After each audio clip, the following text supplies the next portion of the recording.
Hi, everyone, and welcome to today's episode of the Positive Proof Podcast. I am your host, Parmis Najmi, and I'm so glad that you're here. If you want to listen to more episodes like this one on self-improvement, mindset, and wellness, go ahead and hit that follow button to join the family. Before I get into today's episode, I just want to ask you guys for a quick and kind favor, and that is if you haven't yet left a review, I would absolutely appreciate if you could do so. It helps so much to build this podcast and just help it grow so that we can increase the positive impact we make and just overall make it a bigger community. Also, if you are looking for daily motivation, follow me on Instagram at Positive Proof Podcast, where I post daily quotes that serve as sweet daily reminders. And if anyone is wondering how to leave episode requests, you can actually send me your thoughts via the DM me your thoughts link in the description or via Instagram DM as well.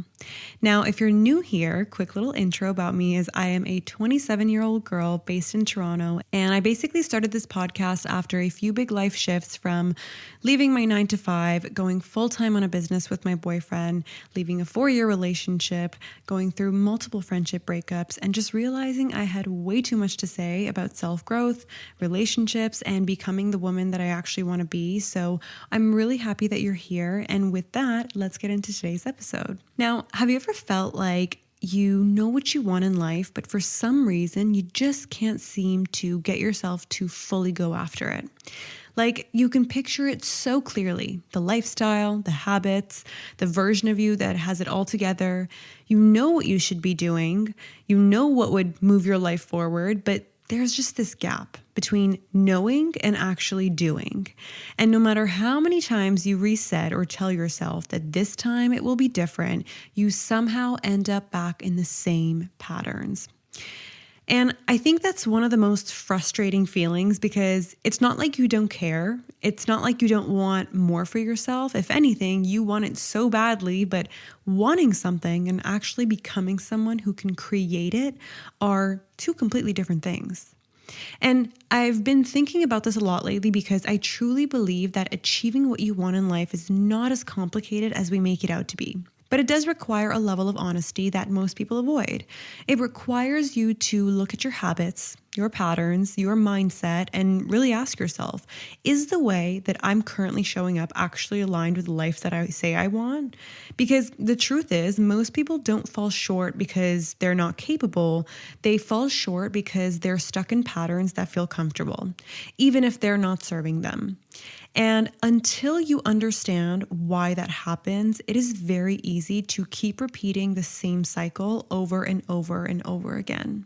So in today's episode, I really want to break this down in a way that actually makes sense, not in a motivational surface level way, but in a really real, honest, and almost slightly uncomfortable way. We're going to talk about what it actually takes to achieve anything you want, and more importantly, why most people don't. And as always, I don't expect you to agree with everything I say.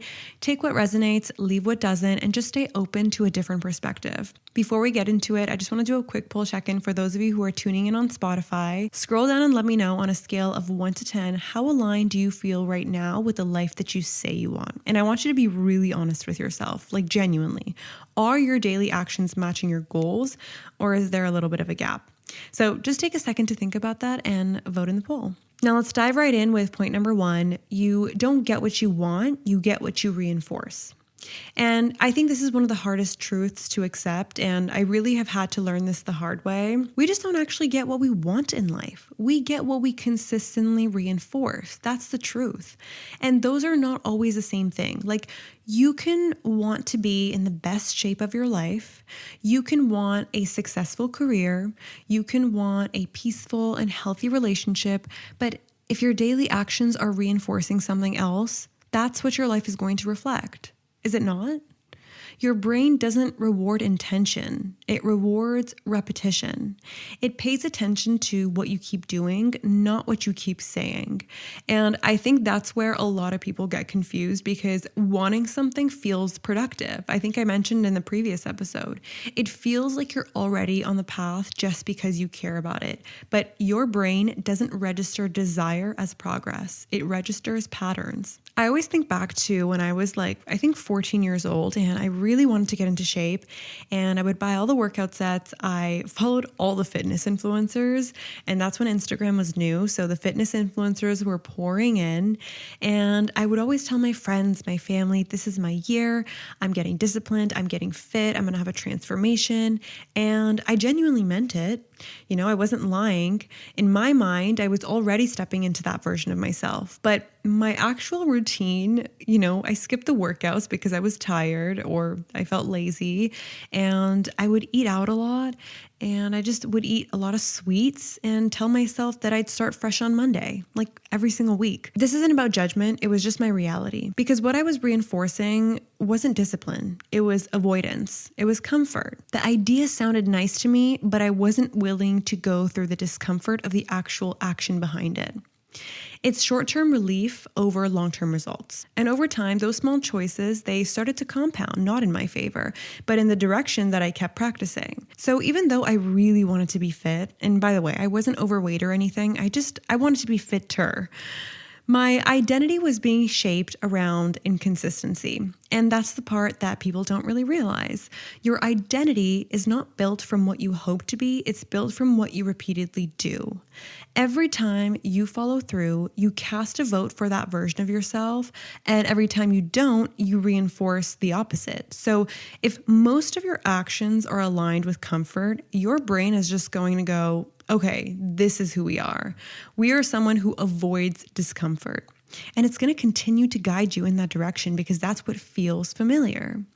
And this is where it gets a little bit uncomfortable, because it forces you to look at your life and ask, what am I actually reinforcing right now? Not what you say you want, but what your habits are proving. Because if you zoom out, your life right now is a reflection of what you've practiced, not what you've wished for. If you've been reinforcing procrastination, you become someone who delays. If you've been reinforcing self-discipline, even in small ways, you become someone who follows through. It's very neutral, almost mechanical.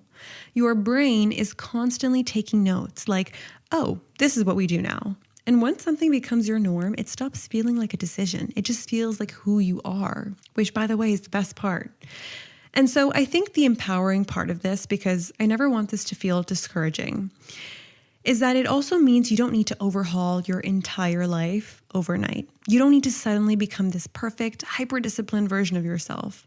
You just need to start reinforcing something different consistently, even in the smallest ways. Because those small actions are what start to shift your baseline. They start to show your brain a new pattern, a new standard, a new identity to latch onto. And once your brain starts recognizing a new pattern, it begins to build a new identity around it. And that's when things start to feel less forced and more natural. It's not that the work disappears, it's just that it feels way more aligned with who you're becoming. And that's really the shift. You stop chasing what you want and you start becoming someone who just naturally creates it. Moving on to point number 2, identity over motivation. This is where most people get it wrong. This is exactly where most people unintentionally set themselves up to fail. And I say that with so much understanding because I used to think this way too. We rely so heavily on motivation. Like we think, once I feel motivated, I'll start. Once I feel ready, I'll be consistent. But motivation is one of the most unreliable things that you can build your life on, and it will set you up for failure. It comes and goes. It depends on your mood, your energy, your environment. And if your progress depends on something that unstable, you are always going to feel like you're starting over. And this is where identity comes in, because the people who actually achieve what they want are not the most motivated. They're the most aligned with who they believe they are. Their actions aren't a constant debate. It's not, should I do this today? It's more like, this is just what I do. I set my mind to it and I do it anyways. And that shift is so subtle, but it changes absolutely everything. So if we backtrack to when I was 14 years old and I wanted to be consistent with the gym, I remember I was operating from motivation because my thoughts would be like, I need to go to the gym and I should go, but I just don't feel like it today. Maybe I'll, do it tomorrow. There's always this internal negotiation. And some days I would win the battle and some days I didn't. But it always felt like effort, like I was forcing myself into a version that didn't feel natural yet. But compared to someone whose identity is, I'm someone who doesn't skip workouts. It's not even about being extreme or perfect. It's just a standard that that person would hold themselves to.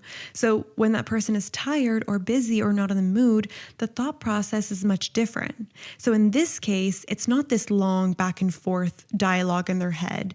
It's more like, I don't feel like going, but I'm going to go anyways because that's just who I am. And by the way, this is who I am now. I don't feel like going to the gym probably 2 to 3 times a week, and I just go anyways because it's part of my routine. It's a habit. It's become my lifestyle. And weirdly enough, it actually requires less mental energy and not more to stay consistent as a person who's now disciplined and made it a habit for herself, because I'm not deciding every day. I've already decided that this is who I am. And this ties so deeply into self-trust, which I've spoken about so many times before on this podcast, because every time you follow through on something you said you'd do, you're reinforcing an identity of someone who's reliable, someone who shows up, someone who keeps their word to themselves.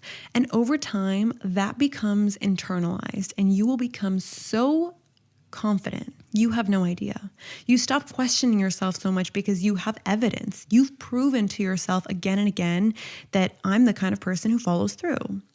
And on the flip side, if you're constantly breaking promises to yourself, even small ones, you start to build the opposite identity. You become someone who wants things and talks about things and plans things, but doesn't execute. And I know people like this, and their life is very messy. And if you're one of those people, don't be offended. Fix it. And again, not from a place of judgment, just from a place of awareness. It's like a wake-up call. And I tell you this because when your brain sees this type of pattern enough times, it will start to expect it. It's like, oh, we don't really do what we say we're going to do. And that's where motivation feels even harder to access, because deep down, there's a lack of trust. And I think this is why so many people feel stuck in cycles. It's not that they don't want to do. It's that they haven't shifted who they believe they are. They're still operating from an identity that doesn't match their goals. So everything feels forced, inconsistent, and temporary. So the real question becomes, instead of asking, what do I need to do to achieve this? Start asking yourself, who do I need to become to naturally do this? Because once you focus on identity, your actions start to follow more effortlessly. Not perfectly, but more consistently. And the way you build that identity is not through big, dramatic changes. It's through small, repeated proof. Go as small as you can. It's showing yourself in real time, I am someone who does this now. Literally make it so small that it is almost impossible to not achieve. For example, working out 5 minutes a day. And then you can increase it slowly. Turn that 5 minutes into 8 minutes, and then 10 minutes, and then 12 minutes, and then 15 minutes. And by the way, this is just one example, working out. It could be with reading, for example. Read 1 page a day. Start with that. And then once that's consistent, change it to 2 pages a day, then 3 pages a day. Start off so small that it is so doable and impossible not to do, and then build your way up. Every action you take is casting a vote for the type of person you're becoming. So over time, those votes add up. And one day, you don't even recognize the version of you who used to rely on motivation to get things done, because now it's just who you are. So start building that skill slowly and start small. Moving on to point number 3, your brain is wired to keep you comfortable, not successful.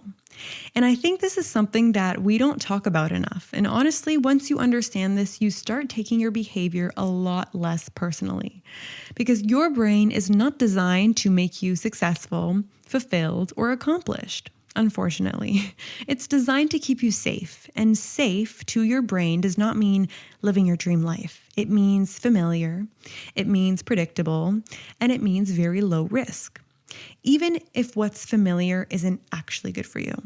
So a lot of the time when you think you're being lazy or inconsistent or unmotivated, you're actually just responding exactly the way your brain is wired to respond.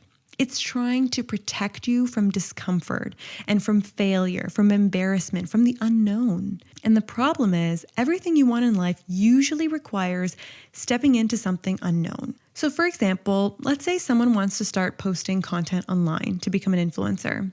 She has ideas, she knows she has something valuable to say, and deep down, she can even picture herself building something meaningful from it. But every time she goes to actually post, she hesitates. She overthinks the caption, rewrites it 10 times, questions if it's good enough, and then she just doesn't post. Or she tells herself, I'll do it tomorrow when I have a better idea. And on the surface, it looks like procrastination. It looks like inconsistency. But if you zoom out, what's actually happening is her brain is going, ooh, this is risky, because posting opens her up to judgment, to being seen, to potentially failing publicly. And her brain would much rather keep her in the comfort of staying private, staying safe, staying in control, even if that means she never grows. So it's not that she doesn't want it badly enough, it's that her brain is prioritizing emotional safety over long-term reward. And once you understand that, you stop making it mean something about your character. You stop saying, what's wrong with me? And you start saying, okay, this makes sense. And this is also why the beginning of anything feels the hardest, because you are asking your brain to do something it doesn't have proof it's safe yet. There is no evidence, no familiarity, no track record. So of course it's going to resist. Of course it's going to try to talk you out of it. It is doing its job. But here's the shift. Just because your brain is trying to keep you safe, it doesn't mean you have to listen to it every single time. You can acknowledge the fear without obeying it. You can recognize, okay, this feels uncomfortable because it's new, not because it's wrong. And the more you do that, the more you act despite that discomfort, because two things can exist at the same time. You start giving your brain new evidence and you show it, hey, we did this and we're okay. Nothing bad happened. We survived. And slowly, that thing that once felt so terrifying, it starts to feel normal. Not easy, but normal. Because confidence is not the absence of fear. It is the result of proving to yourself that you can handle what you were once so afraid of. And I think this is where a lot of people hold themselves back without even realizing it. They wait for the fear to go away before they act, and they think, once I feel ready, I'll do it. But readiness is not a feeling. It's something you build through action. You create safety by showing yourself and your brain over and over again that you can handle that discomfort. So if you're in a place where you feel stuck or like you keep avoiding the very things you know would move your life forward, don't immediately label it as laziness. Look at it through this lens instead and ask yourself, what is my brain trying to protect me from right now? And then gently challenge it, because everything you want is on the other side of something that feels very uncomfortable at first. And your job isn't to eliminate that discomfort, it's just to learn how to move forward with it instead of letting it control you. Moving on to point number 4, clarity is a cheat code, but most people avoid it. I think clarity is one of the most underrated things when it comes to achieving anything you want. Like, we talk so much about discipline and motivation and consistency, all of that. But we don't talk enough about how hard it is to be consistent with something that isn't clearly defined. And a lot of the time, people say they want something, but if you actually ask them to get really specific, they couldn't fully explain what that looks like. And I get it, because clarity requires honesty. It forces you to sit down and really ask yourself, what do I want? What do I actually want? Not what looks good and not what other people are doing and not what you think you should want, but what genuinely aligns with you. And that's uncomfortable sometimes because it might not match the life that you've been picturing or the expectations around you. And I always think about this in the context of someone who says they want a better life or they want to be successful. And again, that sounds nice. It really does. But what does that actually mean? Because if your goal is vague, your actions will be vague. I'm going to say that again. If your goal is vague, your actions will also be vague. So the person who wants a better life, she wakes up every day kind of just doing things. Maybe she works, maybe she goes to the gym here and there, maybe she scrolls, maybe she tries something new for a week, but there's no clear direction tying it all together. So even if she's putting in effort, it feels scattered. And over time, that leads to frustration because it feels like she's doing a lot, but not really getting anywhere. Compare that to someone who has even a basic level clarity, okay? Not perfection, not a full life plan, but just simple clarity.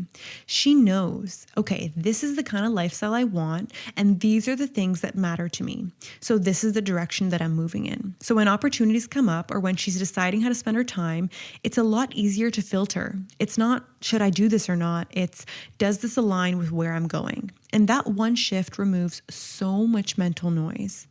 And this ties back to something that I have spoken about before, which is knowing what you want and having that sense of direction. Because when you have clarity, you move differently.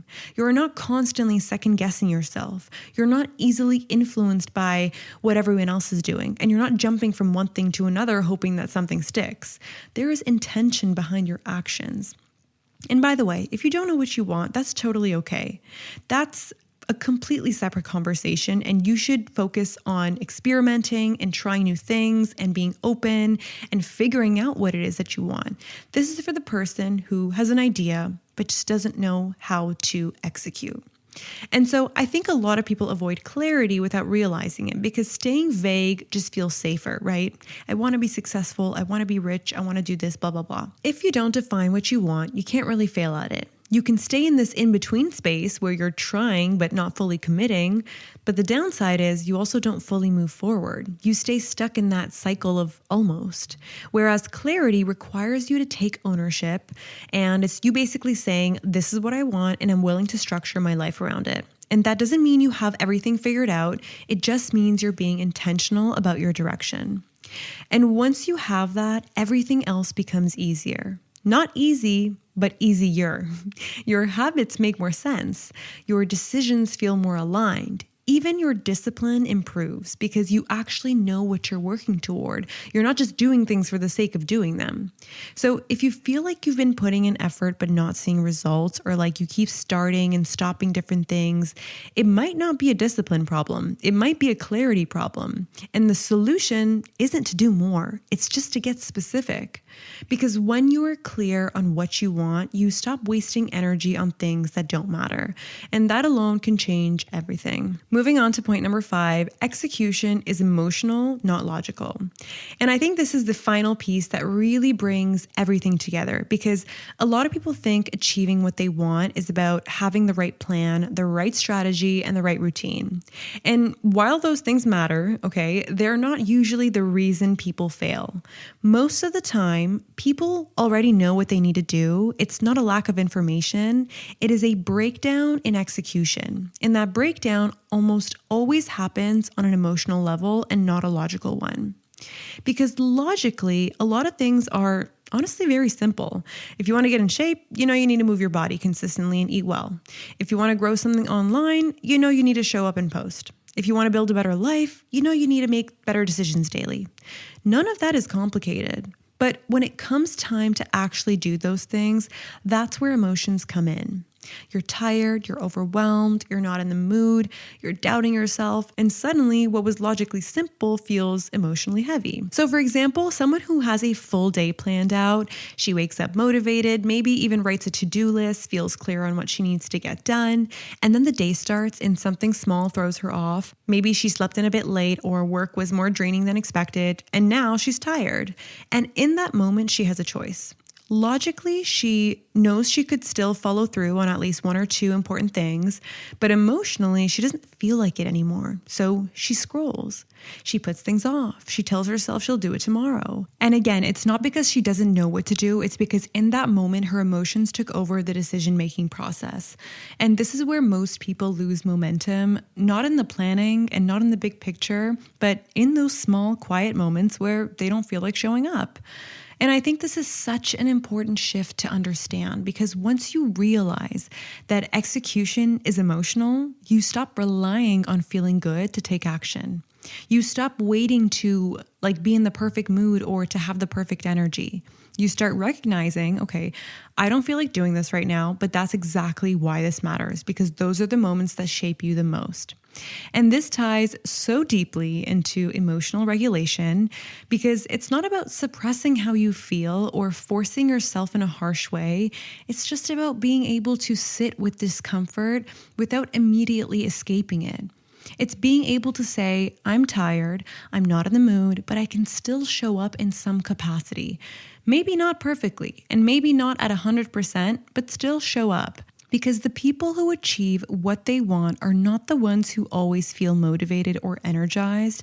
They're the ones who have learned how to move through different emotional states without letting those states dictate their actions. They've built that gap between feeling and reacting. And I think this is also where discipline gets misunderstood. People think discipline is about being strict or intense, but really it's about emotional stability. It's about being able to stay consistent regardless of how you feel that day. And that doesn't mean you never rest or take breaks. It just means your decisions aren't entirely dependent on your mood. Because if your actions depend on how you feel, your results will always be inconsistent. But if your actions are rooted in something deeper, like your identity, your standards, your direction, then your emotions stop having so much control over your behavior. And over time, something really interesting happens. The things that once felt hard to do when you were tired or unmotivated, it starts to feel normal. Not because your emotions disappeared, but because you've trained yourself not to be ruled by them. So if there's one thing to take from this, it's that the moment you don't feel like doing something, it's usually the moment that matters the most. That's the moment where you either reinforce your old patterns or step into a new one.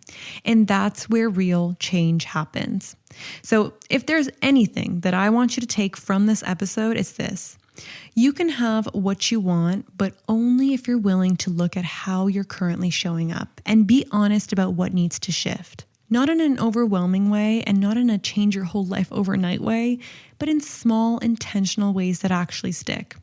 Maybe for you, that's just starting to notice what you've been reinforcing, or maybe it's deciding who you want to become and taking one action that aligns with that today, even if you don't feel like it. Because at the end of the day, it's not about doing everything perfectly. It's about becoming someone who shows up differently and consistently.